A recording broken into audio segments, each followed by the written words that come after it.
Mga kapuso, nagbabalik po tayo dito sa Nia Road sa Quezon City kung saan anumang oras ay sisimula na ng Grupong Manibela ang kanilang mga aktibidad para sa magsisimula ng 3 araw na tigil pasada bilang paghingi ng extension sa deadline para sa consolidation. Mga kausap po natin ngayong umaga, Leader ng Manibela, Ginoong Mar Balbuena. Good morning. Good morning, Sir Ivan. Ano hong paliwanag natin sa mga commuter, sa publiko, ano ho ba ang ipinaglalaban natin ngayon sa hinihiling natin na 1 taong extension? Yung 1 taong extension na Sir Ivan para makabiyahe pa rin yung ating mga kasamahan dahil alam naman natin na walang ibang hanap buhay na may bibigay ang ating gobyerno dahil yung mga jobless nga ngayon hindi nila mabigyan ng trabaho. At mapatunayan din natin sa loob ng 1 taon na tayo talaga ay gusto natin ng modernization. Okay. Magpapakita tayo ng prototype. Actually, dala-dala namin ngayon. At yung Philippine National Standard na sinasabi nila na baka hindi ito pasado sa DTI, gagawa ulit kami ng isa pang prototype sa loob ng 1 taon na to na maipakita natin.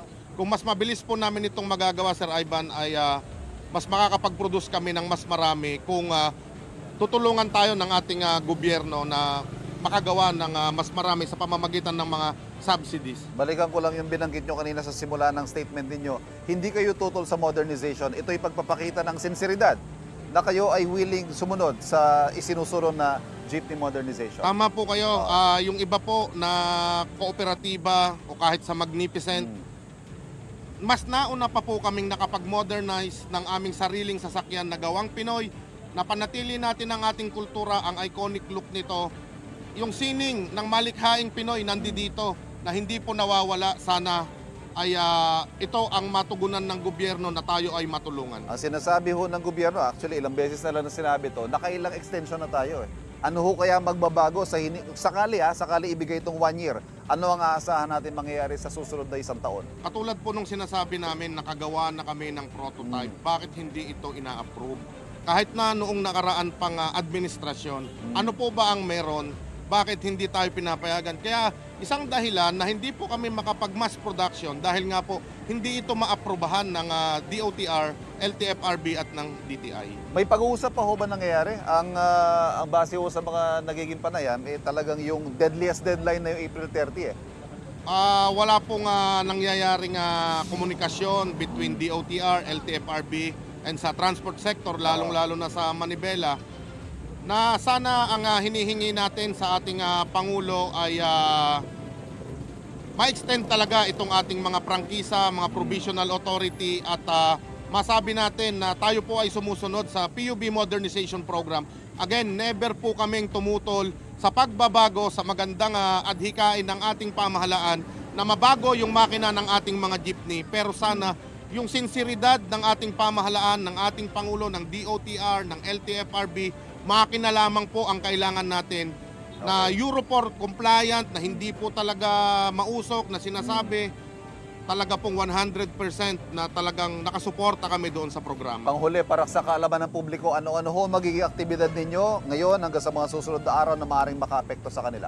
Ngayong araw po ay may pagkilos tayo o kilos protesta dito sa harapan ng LTFRB upang ipanawagan yung ating 1 year na extension at ang LTO na rin na siyang walang habas din na humuhuli sa ating mga kasamahan at harassment talaga ito, talagang panggigipit ito. Lalong-lalo na sa MMDA na araw-araw daig pa yung mga pulis kung makapaghuli sa ating mga kasamahan.